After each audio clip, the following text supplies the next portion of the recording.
We start this episode of SmackDown with Roman Reigns and the rest of the bloodline in the ring. Roman says another week, another victim. Braun Strowman fell at WrestleMania, and Shinsuke Nakamura humbled. This is family. This is the bloodline, and ain't nobody gonna stop us now. Then The Rock's music hits. He comes out saying, finally, The Rock has come back to SmackDown. Roman, Jimmy, Jay, Solo, and Paul, you stand out here real proud of yourselves, don't you? Being down Braun, jumping Shinsuke like a pack of dogs. You call this power? No. You call this family? The Rock calls it something else. You see, The Rock watched everything from Hollywood, and while I was busy making movies, raising kids, building an empire, I watched you, Roman. I watched you take the name of this family and twist it into a weapon. You took the head of the table and made it a throne of fear. You turned your cousins into soldiers, your advocate into a puppet, and now you got this cold-eye assassin Solo walking around like a shadow with fists. Here's the thing, Tribal Chief. The table you sit at, table you claim to lead, that table was built by the blood of our ancestors. It was carved by High Chief Peter Maivia, by Rocky Johnson, and by The Rock, and others before you. And you think, just because you beat a few men, you rule it all? No, you borrowed it. You think this bloodline is unbreakable? You think no one can stop you? Well, here's a spoiler straight from the Great One. This empire you built, it ain't bulletproof. It ain't immortal. And one day, it's gonna crack. Roman interrupts and he says, you had your time, old man. This is my era, my island. You ain't got the balls to step back in the ring, so go ahead, run back to Hollywood and tweet about it. The Rock says, you're right about one thing. I'm not here to fight. Not cleared. Not coming back to wrestle. But I am coming back to watch, to guide, maybe even to build. Because the cracks, they're already showing. Jimmy, Jay, how long are you gonna follow orders before you ask yourselves, are we still brothers or just bodyguards? Solo, when you look in the mirror, do you see your own legacy or just the one Roman lets you borrow? And Paul, oh Paul, still the wise man or just the last man holding the leash? I ain't here to tear the bloodline down. No, I'll let time handle that. But just know this, every empire that rises calls another to rise with it. When that day comes, I won't be hard to find. That did very poorly for what I expected. I have to assume it was because Sikoa had low morale, Rock had a poor gimmick, I don't know why, and then low commentary experience. That'll change. But yeah, I don't know. I expect this to do better, especially because I really only had The Rock and Roman talking, but well, this one did a lot better.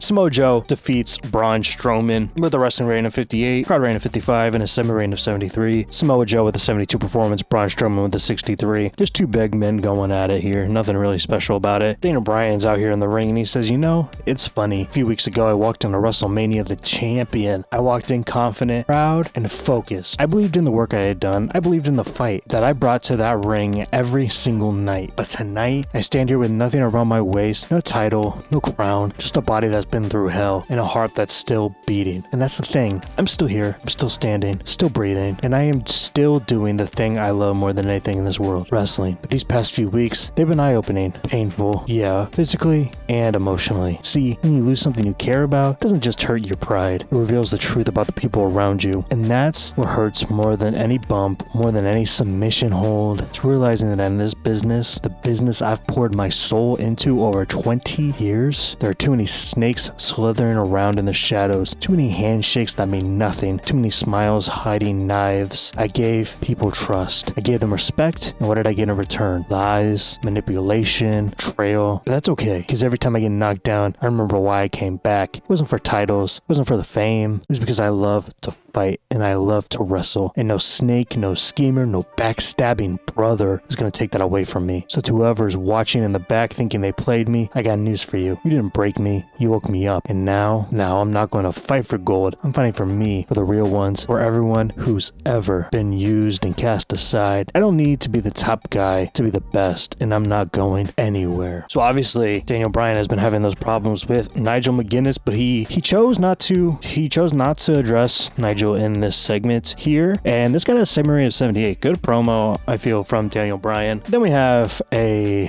kind of a cruiserweight match here. Ricochet defeating Dominic Mysterio. It looks like, unfortunately, Dominic and Rey are just not meant to be together at all because they did not do well as a tag team and not even as a manager combo. Looks like they're gonna have to be separated. That's okay though. I think Dominic will do okay on his own, and obviously Rey probably most likely will too. But this had a wrestling reign of 57, Crowd Arena 44, Summer Arena 56. Ricochet from NXT, but trying to think he would do pretty good here. Trying to get a cruiserweight division built up here, because really right now we just have Finn with all the changes I've made. So, but anyways, we're going to continue. So we're backstage in Triple H's office here. Shawn Michaels comes in to talk to Triple H, and Triple H starts though, but he says, "You blindsided me, Shawn. After everything at Mania, after that war with Andrade, you just show up and challenge him? No call, no warning, nothing?" Shawn says, "I didn't come back to steal your moment, Hunter. Came back because I've been watching, and Andrade is the best this company has right now." Triple H says, "You don't think I know that? I was just in the ring with him." Shawn says, "Exactly. And watching that match, watching you go to toe to toe with him, it reminded me what this is all about. Why we do this. It's not about the glory anymore, not for me. It's about respect, and Andrade has mine, but he hasn't earned anybody's yet. That's why I'm back." "So you want to give him a stamp of approval? That's what this is?" "No, I want to test myself against him one more time. Against someone who's hungry, relentless, and damn near perfect in that ring. I'm still standing after that? Then maybe I've earned his respect too." "You really think this is the way, Shawn? What other way is there? You said it yourself years ago. We lace up these boots for a reason. Mine was just calling again. You better be ready, Shawn. He's not the kind of guy you dance with and walk away clean." "Then it's a good thing I didn't come to dance," Shawn says. It looks like not a lot of communication between these two friends here. Things seem to be okay after this conversation. It seems from what we've seen, Shawn just wants to get back in the ring. He wants to prove himself that he can still do it. Obviously, the last time we saw Shawn in the ring was that match, the DX versus Brothers of Destruction match. So it makes sense that he wants to come back and kind of prove himself with a good worker like Andrade. And this segment did really well. Got a segment rating of 80.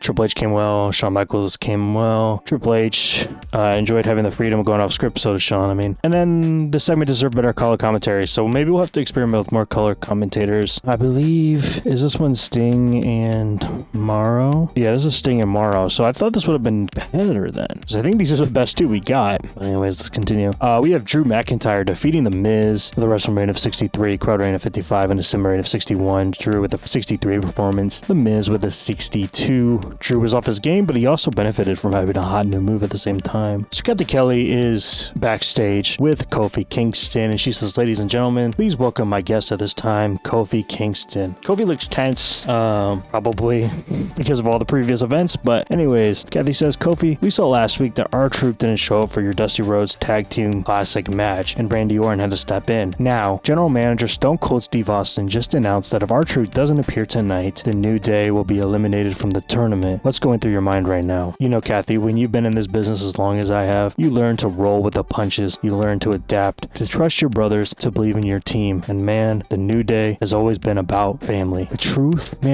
he can't just not show up.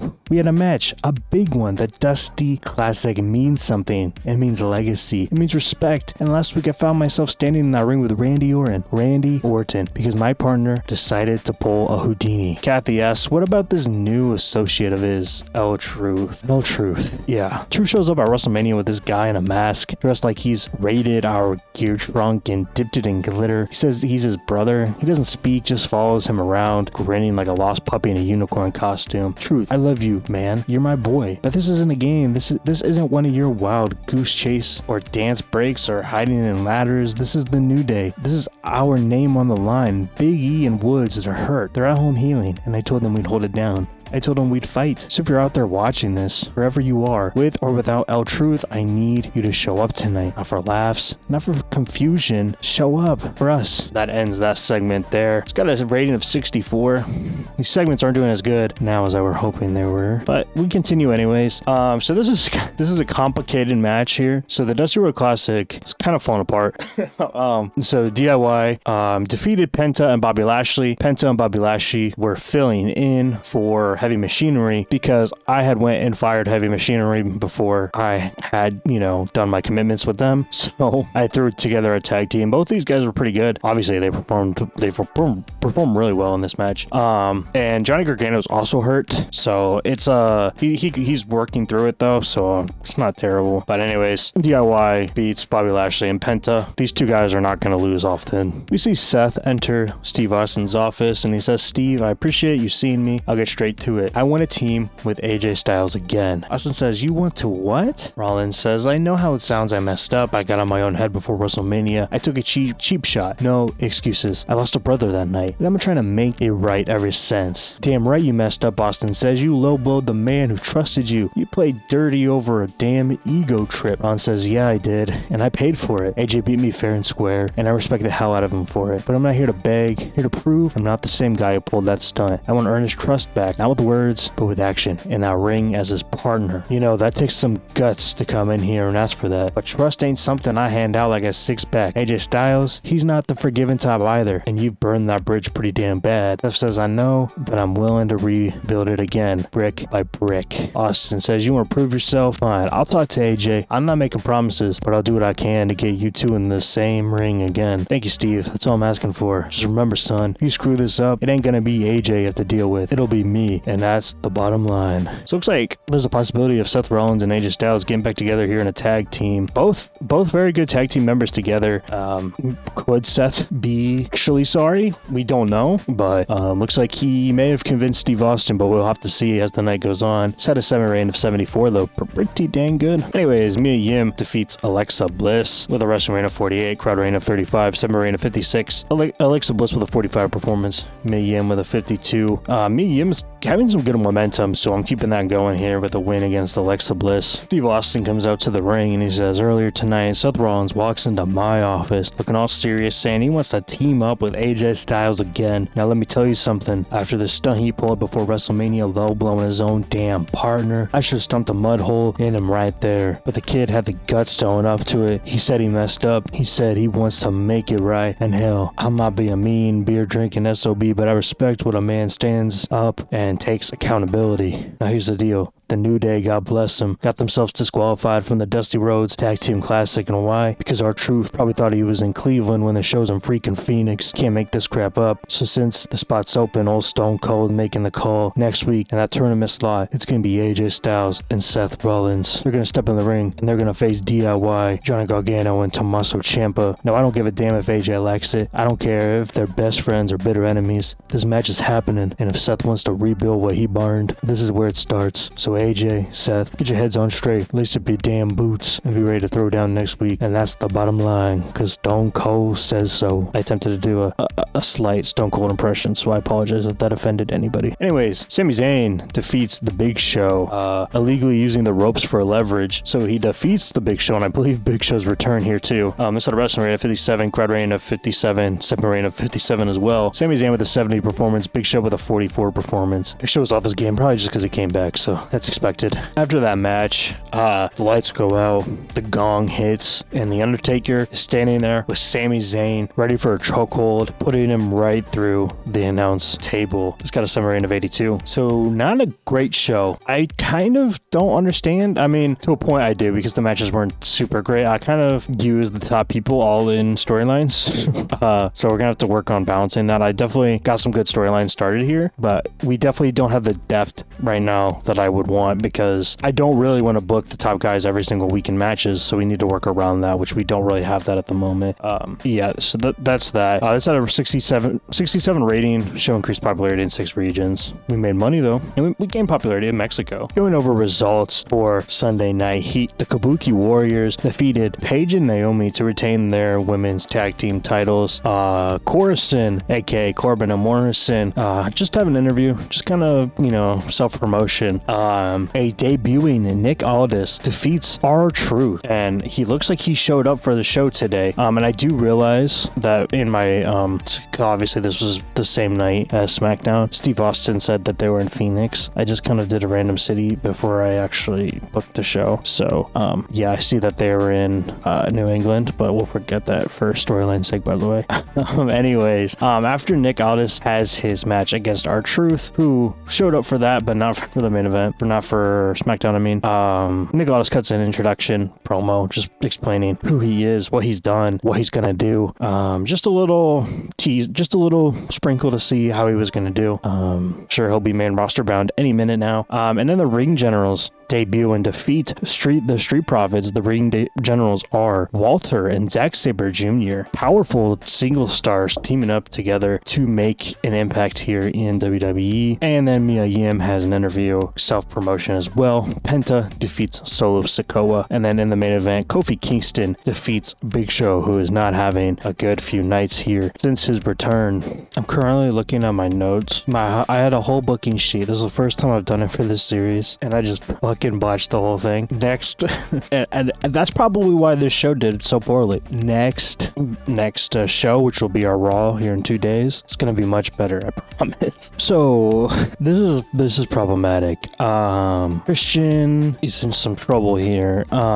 It says started after conversation was leaked where he engaged in some banter with a fan who was later revealed to be only 12 years old. Some people accused him of bullying. There is increasing pressure on WWE to react. I did it before and I ignored the issue. I don't know. I feel like the options are not because I feel like distancing's not harsh enough, but then suspending him is too harsh. I feel like there's not a middle really, and I obviously don't want to support him. And ignoring the issue, I guess no. I'm gonna distance myself from the controversy again. I don't know really the difference between ignore and distance. We're gonna distance again. If it happens again, I'm gonna have to suspend him just to make it hopefully not happen. But I feel like suspending is really extreme. But at the same time, he's fights with a 12-year-old, so I guess something needs to be done about it. We start Raw with CM Punk in the middle of the ring, and he says WrestleMania was just a few weeks ago. I stood in that ring and I beat everyone. They said I couldn't. I walked out with this WWE Championship because I'm the best in the world. Not just a catchphrase anymore. This title proves it, but apparently not everyone can handle that reality because the next night, someone decided to make it all about himself. John Cena. John Cena couldn't let me have my moment. He couldn't let go. He couldn't stand that I did what he used to do better, cleaner, more real. So what does he do? He inserts himself into the title picture, not because he earned it, not because he deserves it, but because I live rent-free in his over-marketed G-rated mind of his. And surprise, surprise, Cena's not even here tonight. But don't worry, John. I've got something to say and I want you to hear it. You walk around here in your neon shirts and your jorts like you're still the moral compass of this company. You act like you're the guy fighting for the people, but what you really are, what you're really fighting for is relevance. You're terrified that someone like me, someone who tells the truth, has the spotlight you once had. And I'm not giving it back. You're not the hero you pretend to be. You're a walking action figure built in a boardroom reciting lines written by people who think they understand what wrestling fans want. I don't dress for kids. I don't sell plastic wristbands. I talk real. I fight real. I'm going to expose you, John. I'm going to tear away every layer of manufactured loyalty, hustle, and respect until all that's left is the insecure, spotlight addicted shell of a man behind those cartoon colors. So keep ducking, keep pretending you're above it, because sooner or later you're gonna have to step back in this ring, and when you do, you're not facing the same CM Punk you stuck down to. You're facing the WWE champion. You're facing reality. You're facing a man who doesn't just beat you, he breaks you. Strong words from Punk, and a strong way to open up Raw here with a segment rating of 77. And then in our first match of the night, we have the Truth, consisting of L-Truth and R-Truth here, defeating Coruscant, aka John Morrison, and Baron Corbin. This had a wrestling rating of 50, the crowd rating of 31, and a 7 rating of 58. R-Truth with a 52, L-Truth with a 37, Morrison with a 50, and Baron Corbin with a 62. After that match, R-Truth and L-Truth are celebrating in the locker room, and then Kofi storms in. He is not happy, and he says, "Oh, now you show up. You can show up today for your little tag match with your luchador sidekick, but you couldn't bother to show up on Friday? You cost us the Dusty Road Tag Team Classic." Truth, who says, "Oh, nah, man. See, I ain't show up on Friday because I'm a SmackDown superstar." Kofi just stares at him. "You missed Friday because you're on SmackDown?" "Exactly. Gotta respect the brand split, Kofi. I stay loyal to my home turf. That's how we keep the universe in balance. Raw on Friday, SmackDown on the other day." Kofi says, "You were supposed to wrestle on SmackDown. That's the show you missed. Friday, we were booked. You didn't show. We got disqualified. That's your turf, remember?" L-Truth slowly points to the SmackDown sticker on R-Truth's bag. R-Truth nods like L-Truth just proved him right. And Truth's like, "Right, and that's why I ain't showed up. I'm a SmackDown superstar. You gotta keep me exclusive. Can't be overexposing the truth. It's marketing, Kof. You do realize you just wrestled wrestled on Raw, right? You literally just had a match here on Raw. R-Truth freezes and looks around. We're on Raw. Dang, I thought the ropes just looked red because of a lighting issue or something. Kofi says, you know what? I'm done chasing you around. You got jokes. You get out truth, you can be on Raw, but what we don't have is a spot in the Dusty Classic. You cost us that. No one else did. You left me and the New Day behind. You don't get to call yourself New Day if you don't show up for the people. R-Truth walks up. Kofi walks away. R-Truth watches them go, saying nothing for once. Both R-Truth and L-Truth look sad for the first time. Looks like maybe Kofi has gotten to R-Truth, but it might be a little bit too late there. But this had a Submarine of 52. L-Truth did not come out looking great. I'm actually kind of disappointed in that. I thought he would be doing a lot better. So far, he had a match today and a segment he didn't do too well, so we'll see how that goes. Anyways, our next match in the Dusty Rhodes Tag Team Classic, Seth Rollins and AJ Styles defeated DIY. Seth Rollins was the one that got the pin there with a wrestling rating of 53, Raw rating of 49, Submarine rating of 66. Seth Rollins with a 60 performance, AJ Styles with a 70. AJ Styles was head and shoulders above everyone else, and Ciampa with a 42, Gargano with a 40. Johnny Gargano's still injured. I think he's about to come back from it, but now that he's out of the Tag Team Classic, then we're just gonna let him rest for whatever time he's got left. I think I might even send them down back to WCW. We'll see. Then we have Nigel McGuinness backstage with Booker T, and Booker T says, "Please welcome my guest, Nigel McGuinness." Nigel, after your shocking attack on Daniel Bryan at WrestleMania, everyone's asking the same thing. What's next? What's your goal now that you made such a brutal statement? Nigel says, "What's next, Booker? Simple. I'm gonna bring a kind of violence to WWE that's never been seen. That moment at WrestleMania, that wasn't about Bryan. That was a warning, a preview. For too long, this company's wrapped itself in pageantry, catchphrases, and fairy tale comebacks. But I didn't come back for the applause. I came back to crack the foundation. I want every man in that locker room to look over his shoulder. I want every so-called hero to feel the cold truth breathing down their neck. Goal? To remind everyone what real danger looks like. I'm not here to entertain. I'm here to hurt, to dismantle, to erase the illusion of safety that's been coddling this place for years. So ask me again what my plan is, and I'll tell you this. I'm going to paint that ring in truth, and maybe a little blood." Nigel McGuinness making a statement. Definitely seeing a few perspectives here on Nigel McGuinness's feelings since he's been returned basically after that WrestleMania appearance. A lot of anger in that man. We got a submarine of 65 on that though. After that match, he goes right out and he defeats Cesaro from interference from Walter and Zack Sabre Jr. in this match. Both of them debuted on Sunday Night Heat as the Reign Generals. Is this what Nigel's talking about?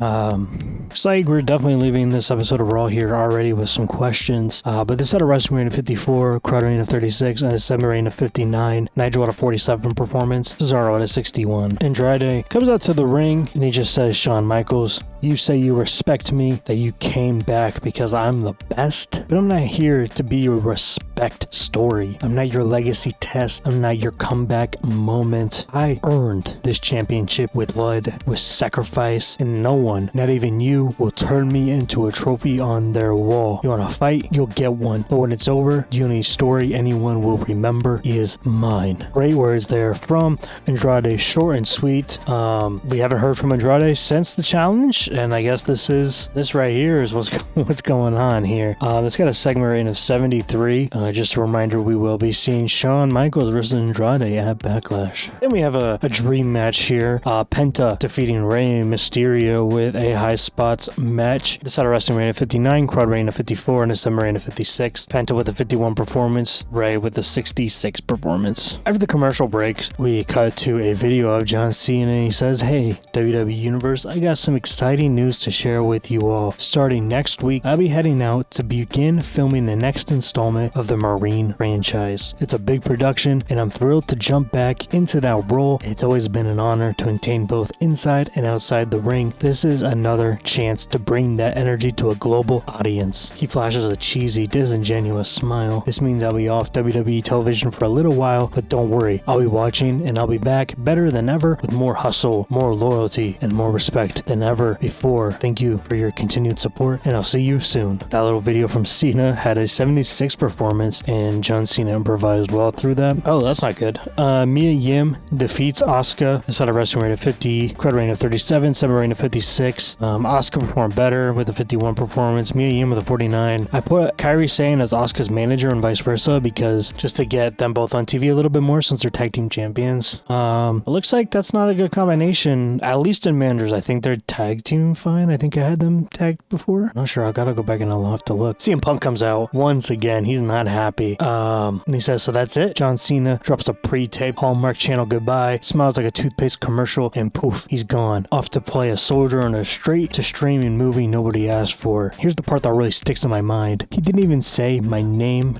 not once. Let me remind you all what happened. Cena came out the night after WrestleMania and ran his mouth through shade, took his little passive-aggressive digs at me, so I responded with facts, the truth. And what did John do? He ghosted me. He taped his little goodbye package, packed his bags, and ran off to Hollywood like a coward in cargo shorts. Call what it is, John. He verbally attacked me, and the second I fired back, he folded. He doesn't want the fight. He wants the brand. He wants the clean exit. Soft fade out. Here's the thing, John. You can ignore me on camera. You can pretend I don't exist. But this, he holds up the WWE Championship. This doesn't go away. Title stays with me, and your cowardice stays with me. Because you can run to movie sets, you can hide behind agents and contracts and big budget distractions, but eventually, you're gonna have to come back. And when you do, I'll be here waiting with a mic in one hand and your reckoning in another. Set a segment rating of 79. Lots of Cena and Punk interactions here, but it looks like Punk has a lot to say here about John Cena. CM Punk looks good. We need a better commentary. Yeah, I think we're pretty capped here, fortunately, because of the commentary issue. I believe that's the problem. Anyways, we have The Undertaker defeating Dolph Ziggler.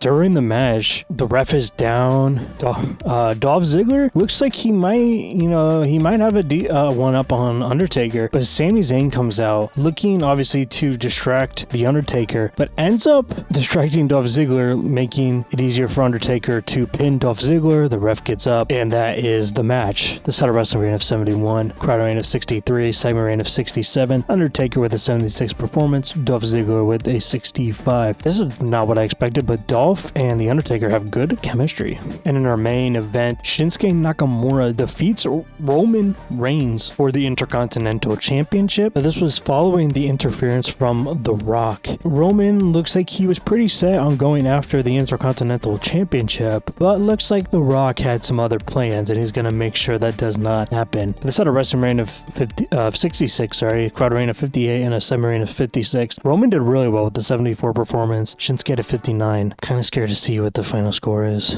Yeah, that's not good. The Cena and Punk segments did really well, and so did Andrade. The wrestling's not great though. The wrestling is the problem. It's getting frustrating. Looks like the social media stuff with Christian has continued, but it looks like he decided to delete his social media, so looks like that's going to be the end of it, I believe. So that's good. I'm glad that we got that taken care of. Looks like Naomi talks well, give her promo time and crowds will respond. I'll keep that in mind. And then Shayna Baszler wants to be brought up. Shayna Baszler. I haven't updated her stats, but her stats are pretty good anyways. She's 29 though. Actually, you know what? I think I will bring her to main roster. Former 2-time NXT champion. Yeah, I think I want to bring her to main roster. I think we could use her pretty well. We really haven't found our groove yet with the women's division, so hopefully she'll be a good piece to add in there. Unfortunately, wasn't our best show. I think over time we're gonna be okay. We have solid momentum. I'm not really sure. We're figuring things out, but that's okay. That's gonna do it for this episode though. Hope you guys enjoyed, and I'll see you guys next time.